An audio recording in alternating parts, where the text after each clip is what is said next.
முடிஞ்சு போச்சு. நல்ல வாழ்க்கை 20 வருஷம்தான். 6 வருஷம் சும்மா போய் வந்துட்டு தான் இருந்தோம். அவ்வளோதான். அந்த 6 வருஷத்துலேயே அந்த 20 வருஷத்துலேயே அந்த இல்லற வாழ்க்கை என்னங்கிறத முழுமை என்னை கிடத்துல நாங்களாம் முழுமை அடைஞ்சிருவோம் தான். ஒன்றும் குறையெல்லாம் கிடையாது. அதுக்கப்புறம் எதுக்காக பிறந்தோமோ அந்த வேலையை கையில் கொடுத்துட்டாங்க. அதுக்கு அதில் பயணம் பண்ண ஆரம்பிச்சோம். இப்போ நான் என்ன எந்த வகையில் நான் வந்து கம்மியாயிட்டேன்? நீங்கள் நினைக்கிறது மாதிரி வச்சுக்கிறீங்க. என்னப்பா விரும்பிய தானே அப்படின்னு சொல்ல முடியுமா இன்னைக்கு? ஆனால் உங்களை மாதிரி வாழ்ந்துக்கிட்டு இருக்கல என்னை எல்லாரும் விரும்பியன்னு தான் சொன்னாங்க. எப்படி குடும்பத்தில் இருக்க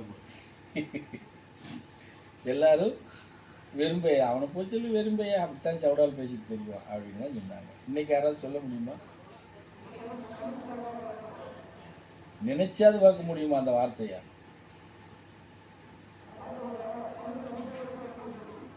ஒரு சிம்பிள் தான் சார்.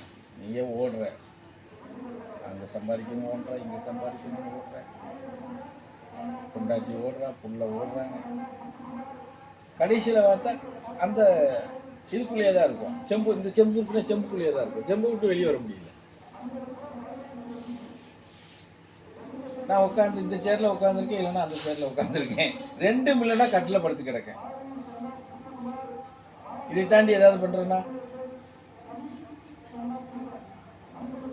சொல்லுங்க சாமியா. இந்த சேரில் உட்காந்துருக்கேன், இல்லைன்னா அந்த சேரில் உட்காந்துருக்கேன். அதுவும் இல்லைன்னா கட்டில் போய் படுத்துடுறேன். என் வேலையும் இது ரெண்டு மூணு தான். சேர் மாதிரி உட்காடுறது, கட்டில் போய் படுக்கிறது இல்லையா?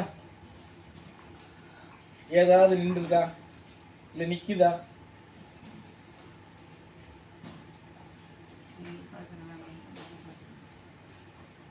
நீயும் பார்க்கலாம்ங்கிற, நான் மாத்திரம்தான் பார்க்கணுங்கிறதுக்கிற. நீ பார்க்கலாம், அவங்க பார்க்கலாம், அவங்க பார்க்கலாம், ஐயனார் சாமி பார்க்கலாம், அந்த சாமி பார்க்கலாம், அப்படி பார்க்கலாம், குமார் பார்க்கலாம், கோவிந்த சாமி பார்க்கலாம், காளிப்பன் சாமி பார்க்கலாம், எல்லாருமே பார்க்கலாம். எல்லாரும் பார்க்கக்கூடாதுங்கிறதுலாம் கிடையவே கிடையாது. அதுக்கான உழைப்பு, அதுக்கான வைராக்கியம், அந்த யுக்தியோடு நீ பயணம் பண்ண கற்றுக்கோ.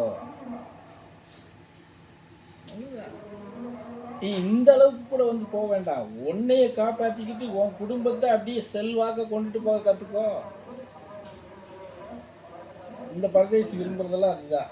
அட நீ வந்து யாருக்கும் உபதேசம் சொல்ல வேண்டாம், பாடம் சொல்லி கொடுக்க வேண்டாம், அது எப்படி மவுளி வர வேண்டாம், நிர்வாண சாமியாரை வர வேண்டாம், சரியா, மகான வர வேண்டாம், ஞானியா வர வேண்டாம், சித்தரா வர வேண்டாம். உன் குடும்பத்துக்கு நீ ஒரு தலைவனாயிரு. அது பெண்ணா இருந்தாலும் சரி, ஆணா இருந்தாலும் சரி, உன் குடும்பத்தை சிறப்பாக கொண்டு போக கற்றுக்கோ. நான் என்ன மாட்டோம் நான் சொல்லிட்டு இருக்கேன்.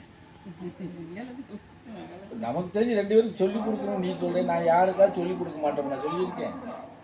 நீங்கள் படிக்கிறதுக்கு தயார் இல்லை. நான் என்ன பண்ண முடியும்? நான் இன்னும் சொல்ல போனால் கத்துறேன், வாழ்னு கத்துறேன்.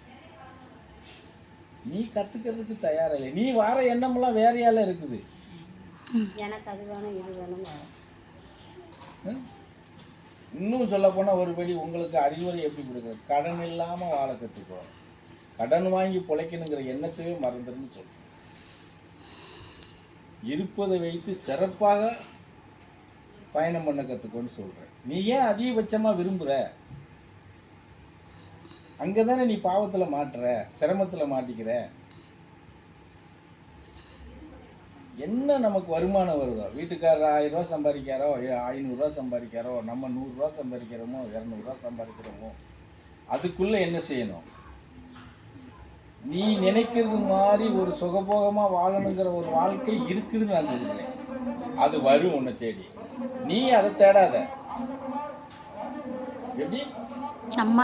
நீ அதை தேடாத. தேடினா நீ ஒவ்வொரு நாளும் ஏமாந்து போயிடுவ. அப்படித்தான் ஏமாந்து இதை செய்யணும் அதை செய்யணும்னு வாங்கி கடனை வாங்கி வட்டி கட்ட மாட்டாம கடன்காரங்கிட்ட கையை கட்டிக்கிட்டு நிற்கிறதும் தலையை கவுந்துக்கிட்டு நிற்கிறதும்.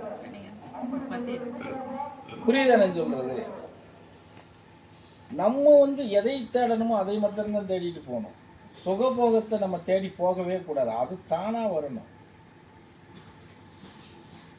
அப்படி எண்ணத்தை உருவாக்கிக்கோங்க. இப்போ இந்த கற்பூலி அம்மாவுக்கு பின்னாடி உங்கள் கொழுந்தனவர் அவரெல்லாம் சாமியை நேரடியாக நிறையா நாள் பார்த்தவங்க, சாமியை தரிசனம் பண்ணவங்க.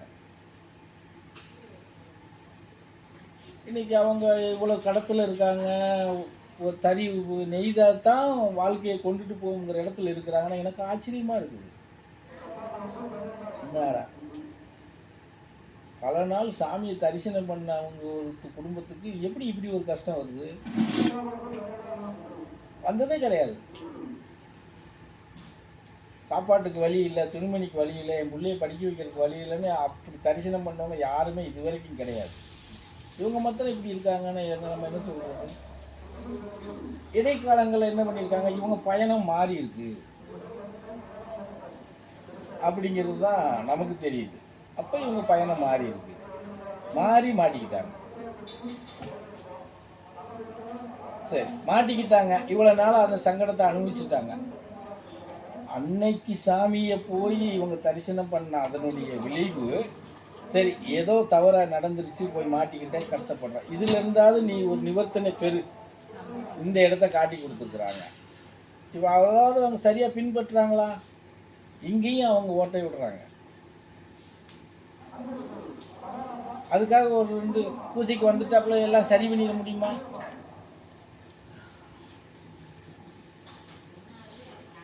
அன்னைக்கு அவரை நீ தரிசனம் பண்ணதுனால அதனுடைய வாய்ப்பை பழையபடி உருவாக்கி கொடுத்துருக்குறாங்க. அதை அவங்க தான் பயன்படுத்திக்கிறாங்க. புரிஞ்சதை நான் சொல்றது? பயன்படுத்த தவறிட்டு அவங்க அந்த இதுலேருந்து மீண்டே வர முடியாது. இப்படியே தான் போயிட்டே இருக்கணும். ஏன்னா அந்த வருமானம் அதுக்குள்ளே தானே இருக்கும். அப்போ அதுலேருந்து மாற்றுப்பாதை ஒன்று அமைச்சு கொடுக்கணும்னு சொன்னால், அப்போ பயணத்தை நம்ம தொடர்ச்சியாக வச்சுக்கிட்டு இருந்தால் தான் மாற்றுப்பாதையை அமைக்க முடியும், அமையும். புரிஞ்சதா? அது அவங்க கையில் தான் இருக்கு. நம்ம யூகிக்கத்தான் முடியும். ஏன் இவங்க இப்படி ஆனாங்க, அதை யூகம் பண்ண முடியும், கண்டுபிடிக்கத்தான் முடியும். அதுக்கு விடை தேடுறது அவங்க தானே. அதிலிருந்து விடுபடணுங்கிறது அவங்க தானே அந்த எண்ணத்தோட இருக்கணும். அப்போ அதுக்கான பயணம் அவங்க தானே பண்ணணும். பொண்ணு பார்க்காங்க பெற்றவங்க, அதுக்கான பரிசல் போடுறாங்க, எல்லாம் பண்ணுறாங்க, பந்தல் போடுறாங்க, பத்திரிக்கை அடிக்காங்க, கட்டி வச்சிடுறாங்க. பார்க்கப்பட்டு 2 பேரும் அதுக்கான முயற்சி பண்ணி அவங்க நல்ல முறையாக சந்தோஷமாக மகிழ்ச்சியாக இருந்தால் தானே புள்ள பெற முடியும். இல்லை கல்யாணம் பண்ணி வச்சுட்டு அவங்க பாட்டுக்கு அவங்க உட்காந்து இவங்க பாட்டுக்கு உட்காந்து இருந்தால் குழந்தை பெற முடியுமா? புரியுதா என்ன சொல்றது? அப்படிதான் எல்லாமே. அதனால நம்ம என்ன சொல்றோம், எல்லாருக்கும் அந்த இது இறைவன் கொடுத்து தான் வச்சிருக்கோம். இப்போ இன்னும் உங்களுக்கு அதிசயமான விஷயங்களும் கூட சொல்லியிருக்கேன். மனித பிறவி கிடைக்கிறது அவ்வளவு ஈஸி இல்லை.